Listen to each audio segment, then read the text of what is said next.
So my wife sent me a text yesterday. It was simple, direct, and to the point. There's something wrong with the toilet.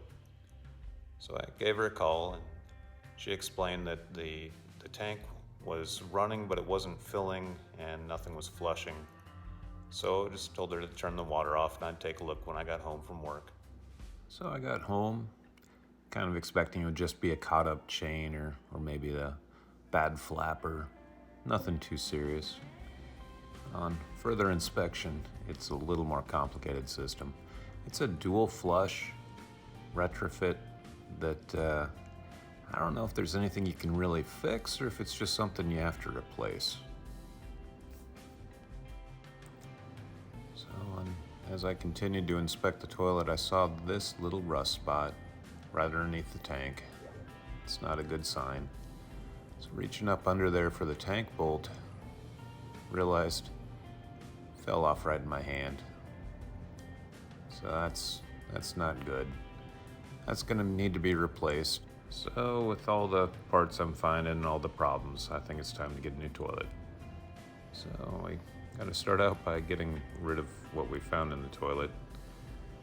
So I'm just gonna use a bucket of water, do a manual flush, just dump the water in there and it'll flush itself. Do this a couple of times, just make certain it's only clean water we're gonna suck out of there with the shop vac. So getting all of it out of the bowl and get rid of everything out of the tank.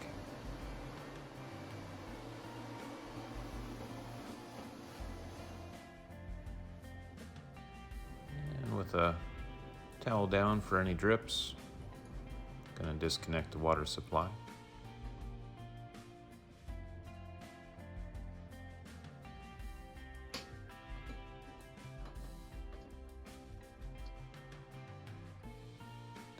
Take the nuts off the T-bolts that hold the toilet down, and we can remove it.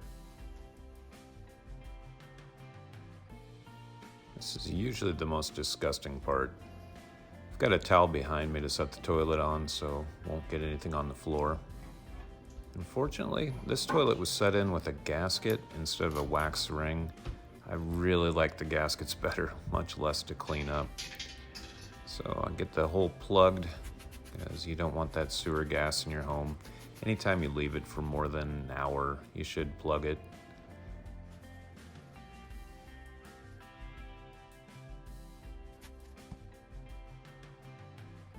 And after a quick trip to Menards, bringing in the new toilet, quite heavy and quite a few stairs.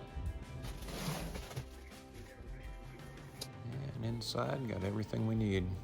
We got the tank, and the bowl, and the seat with everything to install. Start out by putting the T-bolts in. Get it threaded up and slid into place. You want them snug enough to stay, but loose enough that you can adjust the toilet around a little bit.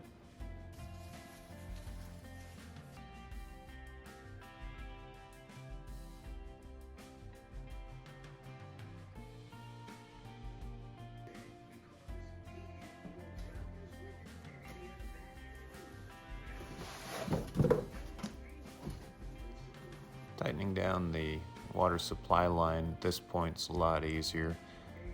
Just without the tank there, a little easier to get the wrench around.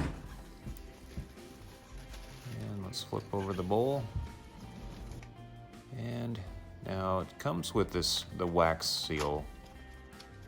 And I mean, these are tried and true, they've been used forever. And you stick it down, but it is such a mess, and you really get one shot at doing it. You screw it up and you scrape it off and go get a new one. So I'll be using this gasket system. Didn't end up needing the blue part on this. This does have wax, but the wax goes down into the drain itself and just slides in over the bolts. And again, ended up taking that blue part off.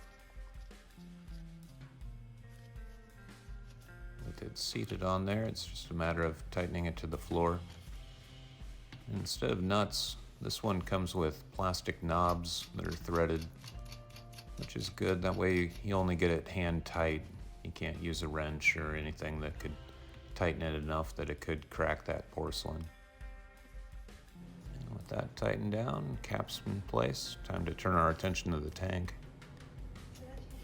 It's a much simpler mechanism than the last one. You can see the stainless steel bolts in there with the gaskets, so hopefully not the same problems we had with the last one. Just needs the gasket placed here.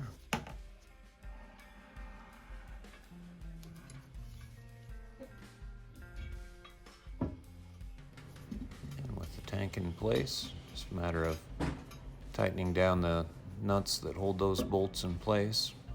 It's another matter where you don't want it overly tight. That's a pretty big seal, so you don't need that much compression, and you'd hate to break the porcelain there on that toilet.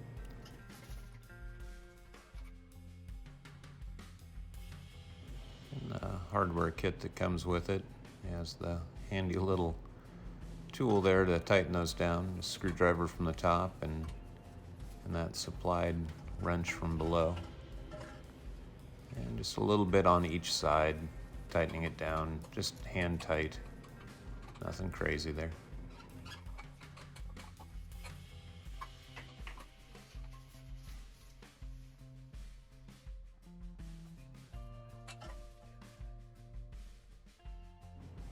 And we finish up by getting the water hooked up and getting the seat on.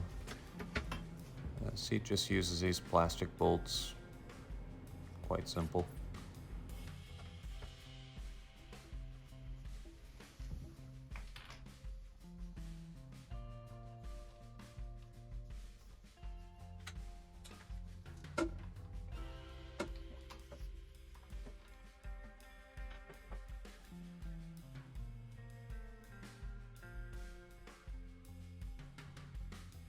And now the moment of truth. Get the water turned on and let it fill.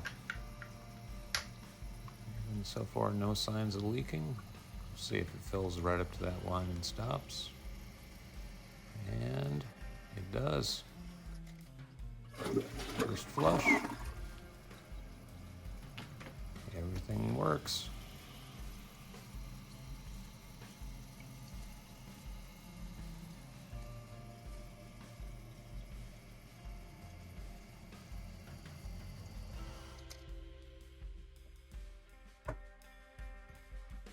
As pretty as that mechanism is, we should probably put a lid on it. And with that, job's pretty much done. I'll leave it for about a week with no caulk around it, just to make certain it's not leaking. And when I'm satisfied, I'll put a bead around it, just leaving the back open so if it ever does leak, I can see it.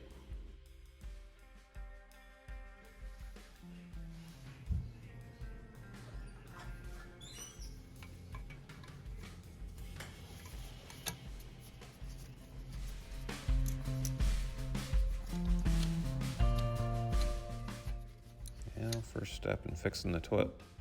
Oh my goodness. That looks like a bomb. Okay, gotta keep calm. Now, if I cut the black, maybe it's the blue wire. Is it the black wire?